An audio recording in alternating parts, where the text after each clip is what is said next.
All right, welcome to today's video. This one's gonna be hopefully a quick one. But if you're following along with this build, you know that we're gonna be putting an LS1 in this RX7. This is my drift car. If this is a new thing to you, this is gonna be pretty much a competition drift car. We've got our, we're fully caged up. We've got a firewall going right now. There's a lot going into this thing. So if you're new to the channel and you wanna see this thing build out, I'm gonna be documenting everything. So including literally all the way down to like how many hours I put into the car. So stick around if that's something for you. But today, what we're working on, if you saw the title of the video, if you're coming here to understand how this works, this is the Ronin LS swap kit for an FC RX7. So LS1s just, they're not made for this car. That's not what's supposed to go in here. So what we need is mounts to put them in here. Now this mount kit also comes with a T56 transmission mount, and that's what we're gonna be running because that is gonna be the easiest option for us. It gives us good gearing, and it's the best option in total. Like for us, this is the best option. We're not going full competition build where I need a quick change and like a dog box. We don't need all that. So T56 is gonna be the best option here. All right, so I've got this thing fully unboxed, and I just gotta say right out the box, this thing looks great. It came in there powder coated black. It's very nice, very well done. There's no like heavy powder spots or anything like that. They did a great job. All this brand new hardware looks incredible, of course. It comes with these, and then these pucks, obviously. So we're not doing like a solid mounts or nothing like that. They only come with one option, first of all. But second of all, solid mounts in a drift car, as much as people say it, you do not want to solid mount everything in the car because vibrations and all that is going to end up ruining everything. So long term anyways. And we're making pretty good power on this build. So we want it to be, at least have its own, a little bit of play. We might have to, get new ones of these every now and then, but as of right now, that's what we're going to be running. So this is the transmission cross member. I don't know 100% about this kit. This is a new chassis to me, for one, and then for two, I've never built an LS. My last car was a 350Z. That's it right there. And I have full build videos on that too if you want to go check that out. But these parts are new. I got to figure out where everything goes on the subframe, on the motor itself. We're gonna be figuring that out today. That's what this video is. They do send you this, which is pretty cool. So we're gonna look at that a little bit, and then we're just gonna get into it. All right, so the first thing that I'm gonna do is just kind of set up this isolator with the transmission mount. It seems pretty simple. It's a good way to just kind of get myself going here. It actually comes with this transmission mount thing here. So it's kind of just telling us urethane mount will fit both 1 or 2 stud type of mount to cross member applications. These are threaded in here. So basically what we're doing is putting these studs in, right? 2 of them, and then we're gonna be putting them in there. This is very equal.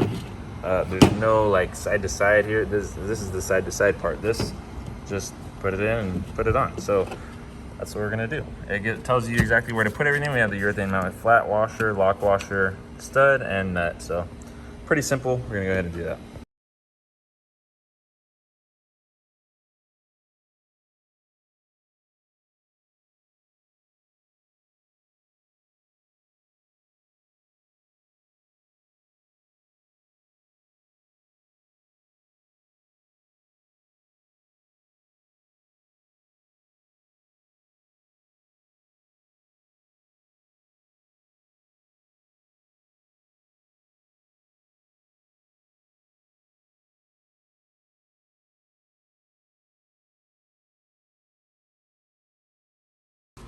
So my understanding is that these are actually sway bar spacers. They're gonna space out our sway bar to give us some more clearance.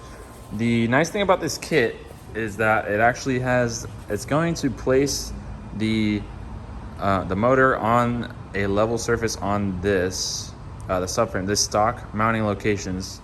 And then what they did is these are angled so that they sit flat, and then this is obviously gonna go to the block. Now, the good things about this kit, one, it's gonna put the motor only 1 inch away from that, from the firewall. Now, that normally sounds like, oh, that's gonna be a nightmare to work on. That's gonna be this, that's gonna be that. Yes, maybe. Ideally not. I think we're gonna be able to make some things work out to where I should be able to service everything very well. This is a drift car. It does need to be serviceable, but we also really, really like that that's gonna help us with our weight distribution. We are running rear mount radiator. We're gonna have a battery in the back. We're gonna have as much in the back as we can. And we're gonna have a big old Ford 8.8 back there. But with that being said, we want our weight distribution as even as possible. So if we can set this thing far back, you know, it's gonna be closer to 50-50 weight distribution. We are gonna corner balance everything. So we're gonna get it as close as possible to fully balanced out. But this kit is gonna do a good job of helping us get the motor back so that it's not sitting so far forward. You don't want a lot of weight over the front of the wheels because on a drift car, just because of the way that it'll act at high angle and stuff like that. With that being said though, this kit is gonna be perfect for that. Now, this company sells a lot of different kits. They have the Ford kit. We're gonna be buying that for the Ford rear end. They have a kit, they have like long tube headers. They're like really expensive though. I don't know that I'm gonna buy those. I really like to build my own. But we'll see if time permits that. I do want to get this done by the end of the year because I want to drive this car in Drift Week next year, which is like halfway through the year. It's like next year in June. If you're unfamiliar with Drift Week is, it's in Lone Star. Look up Lone Star Drift Week. Very cool. So that's the plan. We need to have it done by next year though, so that we can get some testing for one, and then also the registration for that is at the end of the year this year. So yes, with all that very long-winded talk, I just want to say that this kit is pretty cool so far. So like I said, these are like angled here. This is going to sit on the subframe and it's going to sit flat just like that. Just like that actually, yes. So we got the small part of the puck on the bottom there. I thought that was funny. This washer has like a little bite out of it. Anyways, these are going to go to the block. So that's going to be like that. Our transmission mount is done, put together. These, I still have to go and figure out what those are. I haven't actually looked yet. And then there's all this hardware here that we got to figure out. And then these are the sway bar spacers. I know that hardware is partially for that, but yeah, we're just figuring things out as we go. So, all right. So as you can see with this kit, I've got the block back now. It's obviously I haven't put it together, but I wanted to get this video out, so I'm showing you guys real quick. As you can see, it mounts to the side of our block. I'll pull the motor out and I'll show you this a little bit better. But in the car, we have this bolted down. This goes into the subframe. Of course, we have our puck here, our long bolts. I have it sticking up. I guess you could realistically do it either way. This seemed easier to me though. And I mean, I'm pretty happy with the way it sits in there. Very level. It's obviously a little bit off side to side in the trans tunnel because your rotary is typically on this side of the car. It's really weird the way that rotaries are set up. Anyways, I think that this thing looks like it's meant to be in here, realistically speaking. I am running a rear mount radiator, which means I've got all of this room up here. What I am gonna end up doing is shaving this off, just because I'm gonna have my heads come up here and it's gonna be easier to service things if this is shaved off a little bit. So I'm probably gonna shave this flush with the firewall. We might end up cutting some of this and sectioning it just to open it up a little bit more for A, the transmission, and then B, our headers to run through and all that. But we have a lot of room. This mount kit is pretty well put together. As you can see, it sits very low. If you wanted to run like ITBs up here or even like a high-rise exhaust, you're probably barely gonna have to cut the hood if even you do. ITBs you would have to because you need the intake anyways, but you'd need a really high ram intake to be able to, or to need to cut this, the hood. It sits very nice and low. There's a lot of space in here with it. It sits nice and low and very far back. You have a lot of space up front here. This is the stock support here between the frame rails. I still have that on there. You can make a lot of room up here, you know. This thing's tubbed and it still has all this room. So very happy with this kit. I'll show you guys it out of the car real quick and then that'll be it for this video. As you can see here, it's offset. So you have it offset forward, or I'm sorry, offset backwards. The mounting point at the bottom is backwards. I say backwards, I mean towards the back of the motor. And that sits it at the perfect spot in the car like I showed you earlier, to where it's, you know, barely half an inch away from that. So that's what that looks like. It comes with all new hardware for that. It comes with new hardware, of course, for the mounting pucks. It comes with new hardware for everything. For your T56 mount, these are, I believe, I still have not double checked, but I think I said earlier in the video, I think that they are for your sway bar. Yeah, I mean, this thing comes with everything you need.